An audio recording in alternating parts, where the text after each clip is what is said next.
Hi viewers, welcome to our channel. ప్రస్తుతం మనతో పాటు భరద్వాజ్ గారు, సీనియర్ జర్నలిస్ట్ ఉన్నారు. వారితో ఒకసారి మాట్లాడదాం. సార్ నమస్కారం సార్. నమస్తే అండి. సార్, 'డీడీస్ నెక్స్ట్ లెవెల్' అనే ఒక తమిళ్ సినిమా రాబోతుంది సార్. మన ప్రముఖ కమెడియన్ సంతానం హీరోగా కూడా యాక్ట్ చేస్తున్నారు. అయితే ఈ సినిమాకి సంబంధించి ఒక సాంగ్ రిలీజ్ చేశారు, 'కిస్సా 47' అనే సాంగ్. ఇప్పుడు దీనిపైన అంటే ఈ సాంగ్ మొత్తం కూడా కాంట్రవర్సీ క్రియేట్ చేస్తుంది. చాలా హిందూ సంఘాలు దానిపైన ఫైర్ అవుతున్నాయి. ఆల్రెడీ కేసు కూడా నమోదు చేస్తాయి. అంటే గోవిందుల వారి నామాలతో, గోవిందుల వారి ఆ పాటతో అసభ్యకరమైన రీతిలో ఈ సాంగ్‌ని తీశారని చెప్పేసి కూడా అంటున్నారు. మరి మీరు కూడా ఆ సాంగ్ విన్నారు కాబట్టి మీకెలా అనిపించింది? మరి జరుగుతున్న ఈ కాంట్రవర్సీ పైన మీ ఒపీనియన్ ఏంటి సార్? అంటే 'శ్రీనివాస గోవింద' అని ఒక పాట చాలా పాపులర్ సాంగ్ ఒకటుంది. అవును. తిరుమలలో ప్రతిధ్వనించేటువంటి పాట. హ్మ్. ఆ పాట ట్యూన్‌ని తీసుకొని వీళ్ళు దాన్ని వాడుతూనే యథాతథంగా అదే సాహిత్యాన్ని వాడుతూ మధ్యలో ఈ సినిమా సక్సెస్ కావాలి, ఇది చాలా పెద్ద హిట్ అవ్వాలి, ఓటీటీల్లో కూడా డబ్బులు రావాలి, ప్రొడ్యూసర్లు బాగుండాలి, ఇలా సినిమా పరిశ్రమ బాగా ఉండాలి, థియేటర్లు బాగుపడాలి అని వాళ్ళు ఎవరిని కోరుతున్నారు? వెంకటేశ్వర స్వామినే కోరుతూ ఆ పాట సాహిత్యం నడిచింది. హ్మ్. ఒక చరణం. మిగిలిందంతా యాజ్ ఇట్ ఈస్‌గా ఒరిజినల్ సాంగ్ ఏముందో అదే ఉంచారు. ఓకే. కాబట్టి వాళ్ళు వెంకటేశ్వర స్వామిని అగౌరవపరిచిన పద్ధతిలో లేదది. హ్మ్. దైవ నివేదన మాత్రమే చేశారు.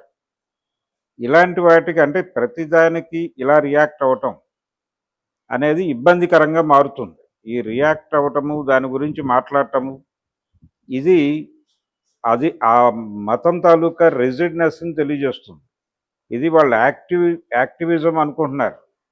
అంటే యాక్టివ్ మోడ్‌లో ఉన్నటువంటి మతమే హిందుత్వ అనుకుంటే, ఇది హిందుత్వ నుంచి హిందూ మతానికి ఉన్నటువంటి ఒక అంటే బోల్డ్‌గా ఉంటుంది అనేటువంటి ఒక ఇమేజ్ ఉంది. ఆ ఇమేజ్‌ని ఇబ్బంది పెట్టేటువంటి వాతావరణం ఈ కంప్లెయింట్లు చేయటం ఇవన్నీ. వాళ్ళు అగౌరవపరిస్తే వేరు. అగౌరవపరచటం అనేది జరగలేదు. వాళ్ళు దైవ నివేదనే చేసుకున్నారు.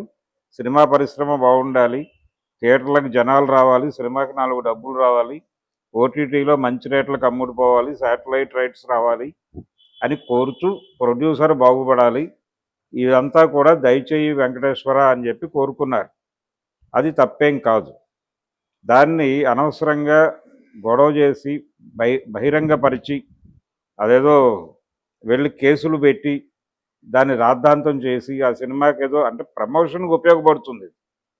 కానీ ఇలా ఎవరు మాట్లాడకూడదు. అంటే గతంలో చాలామంది చేస్తున్నారు కదా అది. ఇది కొత్త ఏం కాదు కదా. ఇప్పుడు 'ఖడ్గం' అనే సినిమా ఉంది కృష్ణవంశీ గారిది. అందులో కూడా 7 కొండలు ఏసీ చేస్తా, 8th వండర్ నీ గుడి చేస్తా, గోవింద గోవింద అని ఒక పాట ఉంది కదా. మరి ఆ పాట కూడా ఇప్పుడు రద్దు చేసి ఆ పాటలో నటించినటువంటి పైగా ఆయన ఈ వెంకటేశ్వర నామాలతో ఉన్నటువంటి ఒక లాల్చి వేసుకుని ఉంటాడు, ఒక ఇది తలపాగా చుట్టుకుని రవితేజ. ఆ పాటని బ్యాన్ చేసి కృష్ణవంశీని అలాగే రవితేజని కూడా అరెస్ట్ చేయాలి. ఇలాంటి ప్రోగ్రామ్ ఏదైనా తీసుకుంటారా అనేది చూడాలి. అలాగే చాలా సందర్భాలలో ఇప్పుడు దేవుడు చేసిన మనుషులారా, మనుషులు చేసిన దేవుళ్ళారా అని ఒక పాట ఉంది. దేవుడు చేసిన మనుషుల సినిమాలో ఎన్టీ రామారావు గారి మీద చిత్రీకరణ జరుపుకున్నటువంటి పాట అది. అందులో కొంచెం క్రిటికల్గా పెడుతుంది సాహిత్యం, కొంచెం క్రిటికల్గా పెడుతుంది, కానీ దైవ దూషణ ఏమి ఉండదు. ఈ పాటల్లో అది కూడా ఉండదు. ఈ పాటల్లో కంటే కూడా అందులో కొంచెం క్రిటికల్గా వెళ్తారు, కానీ అగౌరవపరచరు. ఈ పాటల్లో ఇప్పుడు మనం చెప్పుకుంటున్నటువంటి తమిళ పాటలోను అలాగే 'ఖడ్గం' పాటలోను కూడా ఆ మేరకు అంటే దేవుడు చేసిన మనుషులు సినిమాలో పాటలో ఉన్న క్రిటిసిజం కూడా లేదు. మరి ఆ పాట ఆ రోజుల్లో పెద్ద హిట్, ఆ సినిమా కూడా పెద్ద హిట్ కదా. జనం చూశారు, జనం ఏం నొచ్చుకోలేదు కదా, వాళ్ళేం ఇబ్బంది పడలేదు. అందులో ఒక లైన్ ఉంటుంది, అంటే నాటి గణపతికి పొట్ట పగిలితే రాలును గుండ్రాళ్ళు, నేటి గణపతికి పొట్ట పగిలితే రాలును రత్నాలు వజ్రాలు అని. అంటే దేవుడి బొమ్మలలో స్మగుల్డ్ గూడ్ అంటే రకరకాల గూడ్స్ పెట్టి స్మగుల్ చేస్తూ ఉంటారు. ఈ నిమజ్జన కార్యక్రమాన్ని దానికి వాడుకుంటూ ఉంటారు. సముద్రంలో విగ్రహాలు నిమజ్జనం అయిపోతే ఆ విగ్రహాల్లోకి ఏవో అటు నుంచి కంటెంట్ పెట్టేస్తారు, ఇవి ఇటు నుంచి తీసుకుంటారు. వీళ్ళు ఏదన్నా డెలివరీ చేయాలనుకున్న నిమజ్జనం అనేది స్మగ్లింగ్ యాక్టివిటీకి ఉపయోగపడేది అని కాయిన్ చేస్తూ ఆ సినిమాలో నడుస్తుంది కంటెంట్. అలాగే విగ్రహాలు, యాంటిక్ విగ్రహాలన్నీ గుళ్ళలోంచి తీసుకొచ్చి అమ్మేస్తూ ఉంటారు. అదే బిజినెస్. ఆ ముఠాలో సభ్యుడిగా ఉండి అందులోంచి బయటకు వచ్చేస్తాడు ఎన్టీ రామారావు గారు. బయటకు వచ్చి ఆ ముఠాని ఎలా రట్టు చేశాడు, దాన్ని ఎలా కంట్రోల్ చేశాడు అనేది మిగిలిన కథ. ఈ ప్రాసెస్లో వచ్చే పాటే అది, ఏది దేవుడు చేసిన మనుషులారా అనే పాట. కాబట్టి ఇలాంటివి అనేకం ఉన్నాయి చెప్పుకుంటే పోతే. తెలుగు సినిమా చరిత్రలోనూ ఉన్నాయి, తమిళ సినిమా చరిత్రలో కూడా ఉన్నాయి. చాలా సందర్భాల్లో రాముడి మీద క్రిటికల్గా వెళ్ళి పాటలు రాసిన వాళ్ళు ఉన్నారు కదా. అవన్నీ రద్దు చేసేయాలంటే ఎలా ఉంటుంది, అది ఎలా కుదురుతుంది? అందుకనే ఇలాంటి ఇబ్బందులు వస్తాయనే ఉద్దేశంతోనే నిజానికి లవకుశలో తిప్పడి పాట ఉంటుంది, అంటే చాకలి తిప్పడు పాడేటువంటి రజక అనాలి. ఆ రజక నుంచి వచ్చినటువంటి ఒక విమర్శ వలన కదా సీతమ్మ వారిని పంపించేసింది అడవులకి రాముడు. దీనికి ఈ సన్నివేశానికి ముందు ఒక పాట ఉంటుంది అక్కడ. ఆ పాట లవకుశలో ఉంటుంది, కానీ శ్రీరామరాజ్యంలో ఆ పాట పెట్టడానికి భయపడ్డారు. పెట్టలా, క్రిటిసిజం వస్తుంది అనే ఉద్దేశంతోనే గౌరవప్రదంగా అది రాయించి షూట్ చేసి కూడా పక్కన పెట్టేశారు, సినిమాలో ఉంచలేదు, లేనిపోని వివాదాలు వస్తాయి. ఇంత సెక్టేరియన్గా మారాల్సిన అవసరం లేదు. మతం కొంచెం రిలాక్స్డ్గా ఉండొచ్చు. ఇప్పుడు బాపు గారు చాలా జోకులు వేశాడు రామాయణం మీద. ఆయన రామభక్తుడే అయినప్పటికీ రాముల వారి మీద కూడా జోకులు వేశాడు ఆయన. ఉదాహరణకి రాముడు వెళ్ళి వశిష్ఠుడి తలుపు కొడతాడు ఒక రోజు అర్ధరాత్రి పూట. కొడితే ఆయన లోపల నుంచి ఎవరు అంటాడు. నేనే అంటాడు ఈయన బయట నుంచి. నేనంటే ఎవరు అంటాడు ఆయన లోపల నుంచి. అది తెలుసుకోవడానికే వచ్చాను ఇప్పుడు అంటాడు. ఇలా పౌరాణిక హాస్యమైన పేరుతో ఆయన కొన్ని కార్టూన్లు అవి వేశాడు. ఇప్పుడు అవన్నీ రద్దు చేయాలి, వాళ్ళందరినీ ఉరి తీయాలంటే ఎలా కుదురుతుంది?